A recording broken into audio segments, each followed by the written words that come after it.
Hi, I wanted to talk a little bit about how someone with diagnosed autism 1, or previously known as Aspergers, could have moderate support needs, although the DSM implies that we wouldn't have any support needs or very, very low.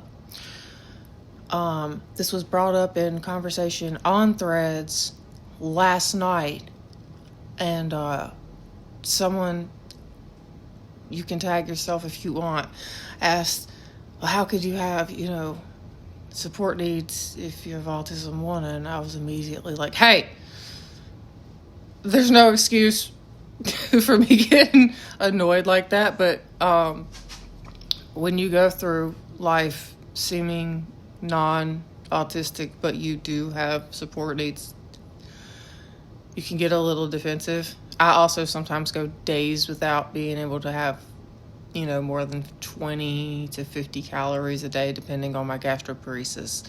So I was diagnosed as an older teenager. I was actually diagnosed with ADHD and body dysmorphia and gender dysphoria as a child. And because I'm from a small town, people kind of just assumed I was, you're a little bit of a dotty character, an oddball character. Everyone got used to me. So, it wasn't a big deal till I got to college. I mean, it was a big deal for me, but it wasn't noticeable. I couldn't find my classes. I didn't learn to tie my shoes until I was 30. A few months after I turned 30, I tied my shoes the first time. I still can't really do it. Sometimes I can. I can't drive myself on the interstate. To even ride on the interstate, I have to actually be on heavy doses of medication. There are situations in grocery stores where it's obvious that, if my partner was not there, there would be problems. I have lived alone for brief periods. I shouldn't. If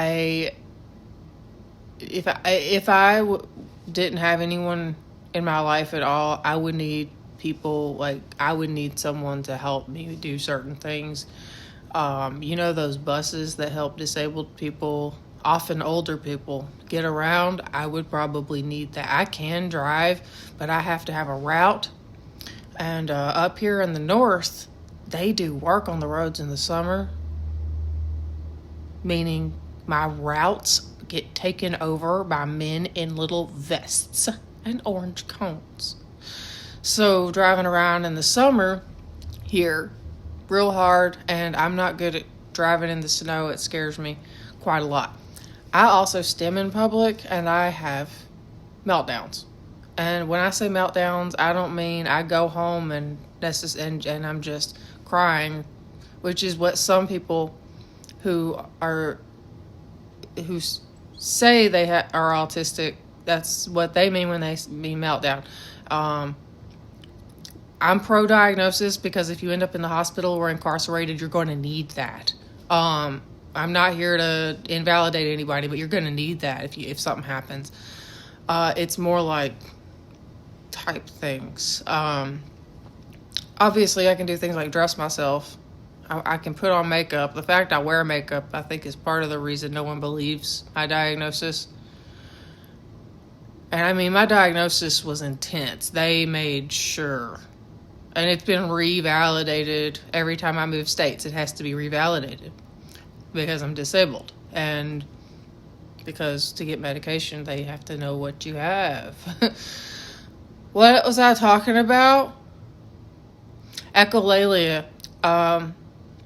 I've caught that on accident on camera a few times. Serpent, see serpent, see serpent, see serpent, see serpent. See serpent, see serpent, see serpent, see serpent. Peon, peon, peon, peon, peon, peon, peon, peon, peon, peon, peon. I'm gonna pee on you, are peon, and I'm gonna pee on you, peon, peon, peon. Sounds like Diddy, huh? No, that was R. Kelly. Nope. So one of the situations with being somewhat, support needs, I don't know whether to say moderate. It's not substantial. I want to say it's not mild. it's enough to notice. It's enough to make me feel like a burden. The moment I start showing signs of, like, you know, more aging, I mean, I know I look like I'm in my 30s, but I mean, like, aging. Like, once I start getting a streak of gray hair, a lot of my general personality and how I behave is going to be like, she's got dementia. She's got dementia. She's got dementia. I see how people talk about middle-aged and older women. I'm not so afraid of losing, you know, male attention. I'm more afraid of people thinking that I'm inebriated or drunk in public, just because I do stim in public. I'm doing a lot of, I'm Mr. Burns a lot, and sometimes I need someone to step in to prevent people from trying to, like, throw me out of places.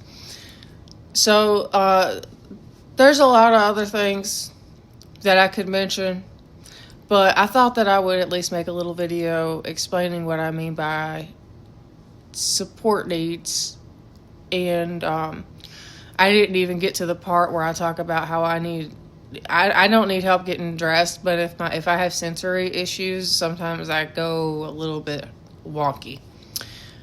Anyway, thanks for listening, and also thanks for bringing up that topic, because it's not talked about enough, because the spectrum, it's very circular. It's very uneven skill set, not necessarily I'm up here, you're down here, it's like that.